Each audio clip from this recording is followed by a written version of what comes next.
Bonjour, aujourd'hui les chemins nous ont menés à Nérac, dans cette très charmante commune du Lot-et-Garonne. C'est le fief des Albrés et c'était l'ancienne capitale du roi de Navarre.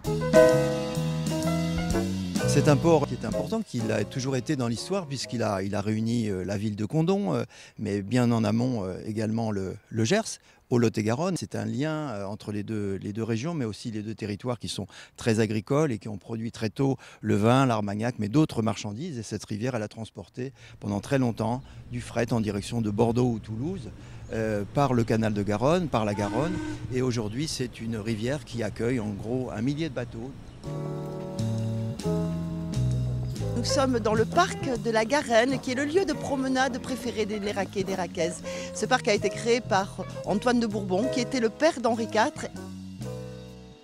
Ici, à Nérac, capitale du royaume de Navarre. Henri est arrivé tout jeune, adolescent, et c'est ici qu'il a rencontré notre célèbre Fleurette, qui a été son premier amour, ses premiers émois amoureux. Ils ont courtisé longtemps, jusqu'à ce que Fleurette se donne à lui.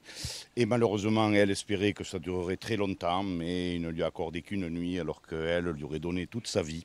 Et donc cette aventure amoureuse et ces émois amoureux ont donné lieu à un verbe, le verbe fleureter. Henri IV, surnommé le Vert galant, avait au moins 73 maîtresses officielles. Vous vous rendez compte, ils avaient de la chance. Aujourd'hui, ça passerait mal. Hein. Effectivement, ce prince de Navarre donc, était promis un grand avenir puisqu'il est devenu roi de Navarre et il est même devenu roi de France.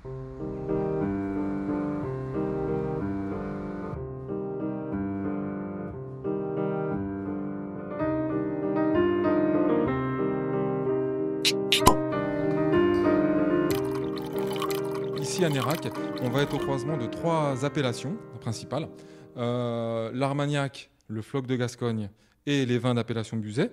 Donc on va commencer par l'Armagnac. C'est un alcool qui est issu de distillation de vin blanc. C'est une eau-de-vie, voilà, qui se déguste principalement, habituellement en fin de repas.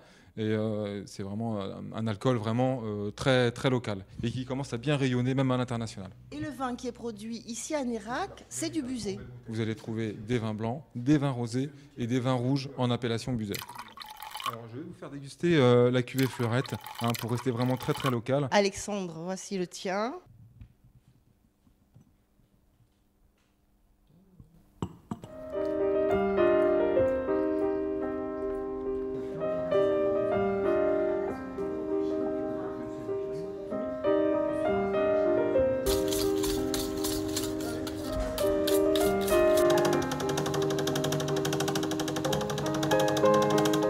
Cette chocolaterie a été créée par votre beau-père. À l'époque, il fournissait des confiseurs et des détaillants. Et c'est vous, avec votre mari, qui avez choisi de développer cette boutique. Nos chocolats se déclinent par exemple dans des plaques. On a plus de 50 variétés. Donc avec des cacao pure origine, Venezuela, Madagascar, Pérou. Alors la particularité de cette boutique, c'est qu'on peut voir derrière cette baie vitrée l'atelier où votre mari, Éric, est actuellement au fourneau. Il aime bien être au fourneau. Oui, il préfère. Oui. Là, il est en train de réaliser une ganache en fait. Emmenez-nous, Monette, voir cette spécialité. Vous allez nous en parler? Le pruneau noir, c'est une coquille de nougatine, une crème de prune ramollie à l'armagnac, un petit peu de vanille, une noix du Périgord et le tout enrobé de chocolat noir à 70% de cacao. On revient pour son croquant, pour son croustillant et pour aussi le pruneau, parce que nous sommes tout près d'Agen. Il y a une odeur exceptionnelle, vous ne pouvez pas la sentir, mais vous pouvez nous faire confiance, ça sent très bon. On vous salue, on vous dit au revoir.